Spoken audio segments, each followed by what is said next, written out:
It's time for my first sequel.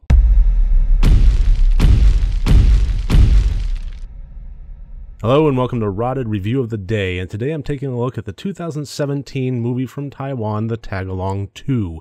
Now, this is the first sequel that I've tackled on my channel where I have already reviewed the first one, so it's a grand moment for us all. Now, this was an interesting one because the first one set up a lot of mythos and had a lot of cultural elements to the country of origin, and this one kind of took it in a slightly different direction, but doubled down on that cultural level.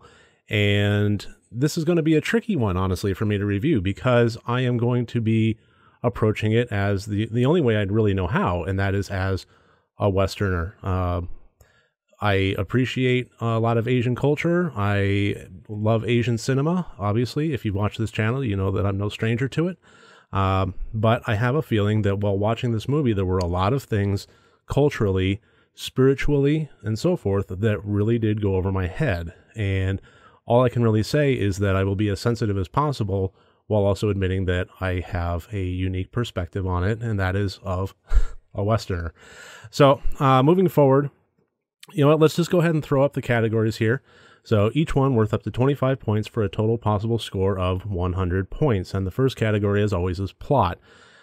Now, the first one took the mythos of the forest spirits kind of getting revenge for deforestation and taking people with this little girl in red as a tag-along, luring them into the forest and then ultimately replacing them. And it was kind of interesting. This took a different level to that. It kind of abandoned the mythos, as it were, of the deforestation portion, and it instead kind of narrowed its focus and went deeper into that storyline of the little girl in red. And it had, instead of a deforestation subtext, it was really strong on an anti-abortion subtext, which I thought was an interesting choice. And it's not one that I have, not encountered before, but they went in a pretty interesting direction with it, and I had to kind of appreciate it. Now, I am purposefully keeping this channel not sterile, but opinion-free as far as politics and religion and so on and so forth. If I get interviewed from outside this channel, then I'll be free to speak at will, but the RotD reviews are fairly neutral, and I'm going to keep it that way. So as far as me talking about an anti-abortion message, I am not bringing any of my own opinions on the subject matter into play. I'm only speaking to my opinions on whether or not it worked within the context of the film. So, that out of the way, I thought that the plot actually worked fairly well. The plot and the subtext, it really did a fairly decent job of storytelling, just as far as the written page goes.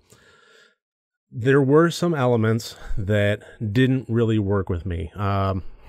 And again, that might be a cultural, spiritual thing. I'm kind of acknowledging that that may be the case. And I'm going to discuss that more in the deep dive spoiler-filled discussion. But just kind of glossing over it a bit, I'm just going to say that there were some spiritual elements of the main characters that I thought was a very odd shift in tone. It's certainly something I've never, ever seen in a horror movie ever before. And I honestly can't say that it really worked for me. I really can't discuss a whole lot more than that without getting into spoiler territory, so I will be obviously going into it more in the deep dive. Regardless, I gave the plot 16 out of 25 points. Overall, pretty okay. Now, the intent... I don't know. For me, the problem with the intent was it is intending to be a scary movie. At the very heart of it, it is a horror movie, and it's pretty unabashed about it. It deals with a lot of scary elements. It has a lot of creep factor to it. The character design is obviously meant to instill fear. There's jump scares all over the place. The problem was the movie just really wasn't that scary when at the end of the day, it just really wasn't. None of the jump scares really worked for me. The creep factor that's about as far as it went, was just a little creepy. While the story might have been a bit engaging as a scary movie, it just didn't work. So, ultimately I had to give The Intent 12 out of 25 points. As far as the intent on the anti-abortion message that it delivered, I thought that it delivered it remarkably well. It was not subtle. And it's one of those things where I strongly feel that if you're going to put a message like that in a horror movie, that you really need to bring it home with a sledgehammer. You really can't hold back. Whatever your opinion on the subject matter is, if you're going to deliver a message, deliver it with a sledgehammer. This is a horror movie.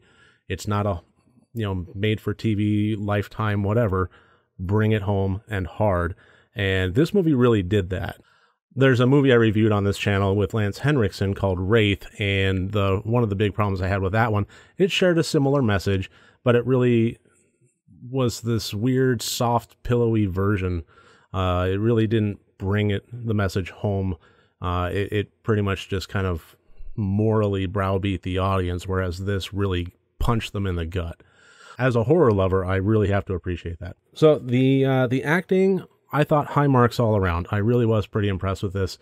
I gave it 20 out of 25 points. All of the actors and the actresses and even the children that were in this movie did a phenomenal job. The only reason it's really not getting any higher than 20 out of 25 is because there just really wasn't a whole lot of range to judge. There was a lot of morose, a lot of scared, a lot of mournful, and what they did very well. It just, you didn't see the whole lot of length and breadth of the acting, range. So 20 out of 25 points there. And as far as the technical goes, this is, I think, where it suffered the most. And anybody that has seen this movie is probably not terribly surprised by the fact that I'm saying this. Everything that was put in front of the camera, I thought worked really well. The color palette, the sound design, the fog, everything about this I thought was really, really solid. However, this is a movie that relied way too much on CG. And I am not against CG. If you watch my videos, you know that I have nothing against CG. But I do consider it to be simply a tool in a toolbox. Use it in the right place for the right amount of time in conjunction with your other tools. And this put it front and center, and it didn't help that the CG was also terrible. Not quite sci-fi original movie terrible, but close. It really was not great at all. And most of the creature effects, I'd say 99% of them, were CG. So the fact that they were laughably bad really took me out of the movie. So low marks on the technical there. 7 out of 25 points for that. So that brings us to a grand total of 55 out of 100 points for the Tagalong 2. Ultimately, where do I land with this? Well, first of all, I think you should not see this movie unless you've seen the original Tagalong. If you have seen the original Tagalong and you liked it, you're probably going to like this one.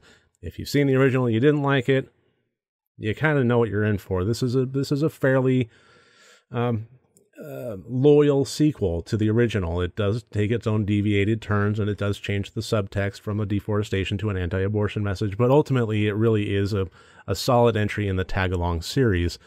So that would be my recommendation, is if you've seen the Tagalong and you liked it, then go for it. I have no reason to talk you out of it. So that should about do it. And remember, next time you want to watch a horror movie, first make sure that it's good and rotted.